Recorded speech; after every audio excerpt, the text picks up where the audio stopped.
अभिवादन स्वीकार कीजिए ब्रजेश मिश्रा का। और आप देखना शुरू कर चुके हैं द डिबेट। बहनों भाइयों, इस देश में अभूतपूर्व हवाई क्राइसिस देश में चल रही है, जहां घरेलू विमानन यातायात लगभग ठप सा पड़ा हुआ है और जो सबसे बड़ी एयरलाइन है उसके कामकाज और उसके ऑपरेशंस अभी तक सामान्य नहीं हो पाए हैं। इस देश में लाखों हवाई मुसाफिर बेहद परेशानियों का सामना कर रहे हैं। एक हफ्ते से ये तमाशा चल रहा है, किसी के खिलाफ कोई कार्रवाई नहीं और स्थिति अभी भी सामान्य नहीं हो पाई है। आज चर्चा इसी विषय पे। बहनों भाइयों, दुनिया के किसी और मुल्क में अगर इस तरह की एयरलाइन की या हवाई क्षेत्र में ऐसी क्राइसिस आई होती या इस तरह के घटनाक्रम हुए होते तो उस एयरलाइन का मालिक, उसका सीईओ, उसकी नियामक संस्था जैसे हमारे यहाँ डीजीसीए है, उसके मुखिया, इनको अब तक गिरफ्तार कर लिया गया होता और मंत्री का इस्तीफा हो गया होता। लेकिन ये नया भारत है और यहाँ बहुत चीज़ों में बदलाव आ गया है। अब जिम्मेदारी किसी की तय नहीं होती है, जवाबदेही की शून्यता है और किसी के खिलाफ कोई कार्रवाई बहुत देख सुनकर या पहचान कर की जाती है। वरना कोई कारण नहीं था कि पिछले एक सप्ताह से भारत का घरेलू हवाई यातायात क्षेत्र लगभग तबाह पड़ा हुआ है, कोलैप्स है और आज भी लाखों मुसाफिरों को बेहद परेशानियों का सामना करना पड़ रहा है। आप कल्पना करिए कि जिस देश में ट्रेनों की स्पीड आज भी 80-90 के ऊपर ना हो, सड़कें बहुत बेहतर ना हो, दूरियां बहुत लंबी हो, लोगों के पास सिर्फ माध्यम हवाई यातायात हो, तो ऐसे में अगर वो सर्विस भी ठप पड़ जाए तो आप कल्पना करिए कि लोगों की परेशानियां, उनकी मुसीबतें कितनी बड़ी होंगी, लोगों को कितने महत्वपूर्ण अपॉइंटमेंट्स, इलाज, कामकाज, कितना व्यापार का नुकसान, कितनी मीटिंग्स का नुकसान, कितनी समस्याएं का उत्पन्न होना, ये अपने आप में प्रमाणित करता है कि सरकार को बहुत वास्ता या बहुत लेना देना आपकी समस्याओं से बिल्कुल नहीं है।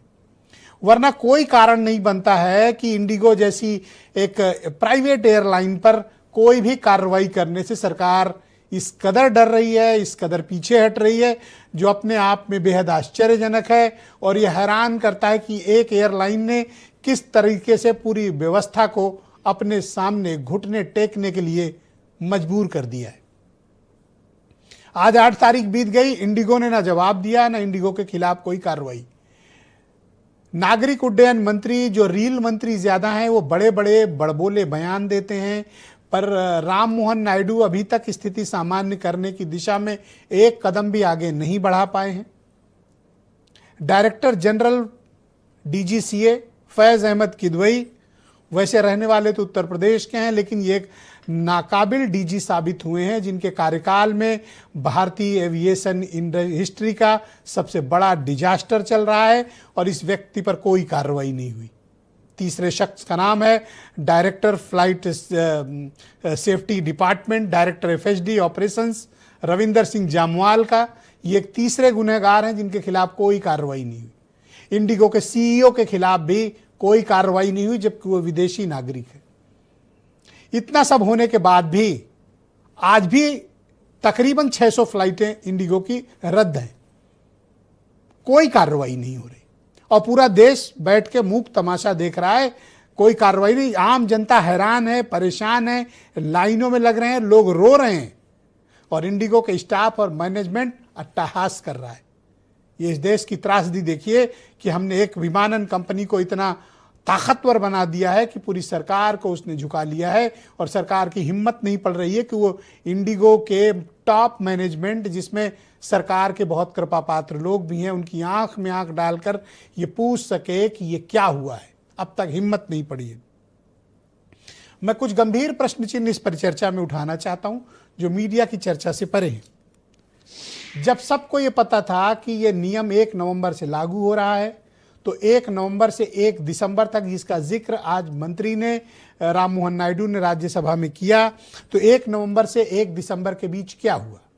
पहला सवाल। दूसरा, क्या 200-300 पायलटों की कमी से कोई एयरलाइंस पूरी तरह ठप हो सकती है?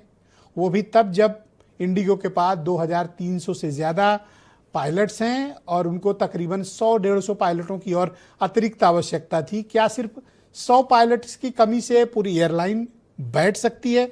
यह गंभीर चिंता और इन्वेस्टिगेशन का विषय है।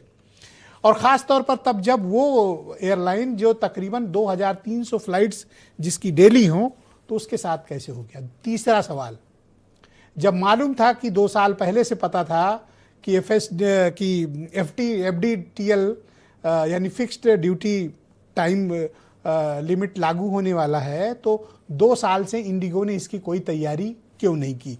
क्या ये एक क्रिमिनल नेग्लिजेंस था, ये क्रिमिनल एक्टिविटी थी एयरलाइंस की, यात्रियों की सेफ्टी के साथ खिलवाड़ की। चौथी बात यह है कि जब सब कुछ ठीक था और इंडिगो के पास उन्होंने कोई इंफ्रास्ट्रक्चर नहीं बढ़ाया, ना मैन पावर बढ़ाई, तब इंडिगो को विंटर शेड्यूल जो अभी अक्टूबर से शुरू हुआ है और मार्च तक, आपको जानकर हैरानी होगी कि बिना एक्शन प्लान के, बिना नए पायलट और क्रू मेंबर की भर्ती के, जो उसके पास पहले से कम थे, DGCA और इंडिगो ने कंस्पायर करके क्रिमिनल नेक्सस बनाकर इनको 1300 अतिरिक्त रूट दे दिए गए। मतलब एक तो पहले ही वो पूरी नहीं कर पा रहा था, उसके साथ 1300 नए रूट्स दिए। तो क्यों दिए गए? क्यों ना माने कि DGCA एक करप्ट प्रैक्टिस में इन्वॉल्व है। जब पहले ही नियम पूरे नहीं थे तो आपने 1300 रूट्स उसको विंटर सेशन के लिए ओपन क्यों किए? ये क्रिमिनल कॉन्स्पिरेसी है। ये एक षड्यंत्र के तहत ऐसा लगता है कि भ्रष्टाचार करके, रिश्वतखोरी करके या पूरे सिस्टम को दरकिनार करके ही किया गया। सवाल नंबर 5 कि जब आपके पास आपकी फ्लाइट्स कैंसिल हो रही तो आपने बुकिंग क्यों जारी रखी? आज भी वो बुकिंग जारी रख रहे हैं, जबकि उनके पास कैपेसिटी का सिर्फ 50 से 55% ऑपरेशन, उसके बावजूद इंडिगो ने बुकिंग ओपन रखी है। क्यों? किस लिए रखी है? भ्रष्टाचार के लिए या आम यात्रियों का दोहन, शोषण, हरेसमेंट करने के लिए? और अंतिम सवाल, क्या सरकार में इस बात का दम है कि वो इंडिगो के खिलाफ कार्रवाई करेंगे, और करेंगे भी तो किस मैग्नीट्यूड में? क्या करेंगे? पेनाल्टी लगाएंगे, उनके रूट्स कट करेंगे, या फिर उनके CEO को हटाएंगे? हैरानी की बात यह है कि राहुल भाटिया, अमिताभ कांत या जितने भी बड़े बड़े इंडिगो के टॉप मैनेजमेंट के लोग हैं, इनके खिलाफ कार्रवाई की हिम्मत अभी तक किसी में नहीं है। तो आज चर्चा इसी विषय के करेंगे कि आम आदमी उत्पीड़न से त्रस्त है और इंडिगो अट्टहास में मस्त है। एक बयान सुने, फिर डिबेट आगे बढ़ेगी।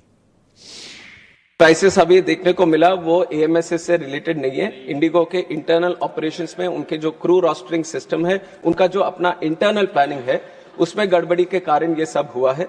Multiple stake holder consultations regarding the FTL, where we have been very very strict, saying that there has to be no compromise on safety. Safety is the topmost priority. We care for the crew, we care for the pilots, and we care for the safety of the entire system. We care for the passengers. Indigo flight से ही सरकार झुक गई है। आखिरकार कारण क्या है? सरकार जब ये दावा करती है गरीब भी बैठ सकते हैं उसमें, चप्पल वाले भी हवाई जहाज में बैठ सकते हैं, तो अब इतने महंगे में कौन, जूते पहनने वाले भी नहीं बैठ सकते। और जब पूंजीवादी हावी हो जाएंगे सरकार पर, तो ऐसा ही आपको देखने को मिलेगा। सुनने में आ रहा है जो बोर्ड ऑफ डायरेक्टर्स में सब भारतीय जनता पार्टी के लोग हैं। इन फ्लाइट्स के कैंसिल होने के बाद कई बीमार नहीं पहुंच सके अपने गंतव्य तक, और पत्नी पति की लाश लेकर क्रिमेशन के लिए नहीं पहुंच सके। इंडिगो को 64% की मोनोपोली दे दी गई। ना उनके पास पर्याप्त पायलट, ना क्रू, और उसके बाद भी उन्हें रूट्स दे दिए गए। तो ये सीधे सीधे भ्रष्टाचार है भारत सरकार के नगर विमान मंत्रालय का। एक छोटे से लाइसेंस के लिए किसी भी व्यक्ति के 7 पुश्तों का पता लगाने, उसके रिसोर्स का फिजिकल चेक करने के बाद भारत सरकार सामान्य तरीके के लाइसेंस देती है। ये तो एयरलाइन का लाइसेंस है, इसकी कोई चेक ही नहीं हो रहा कि किस किस को ये बट रहा है। ऐसा लग रहा है ये भंडारे का प्रसाद है, एयरलाइन का धंधा।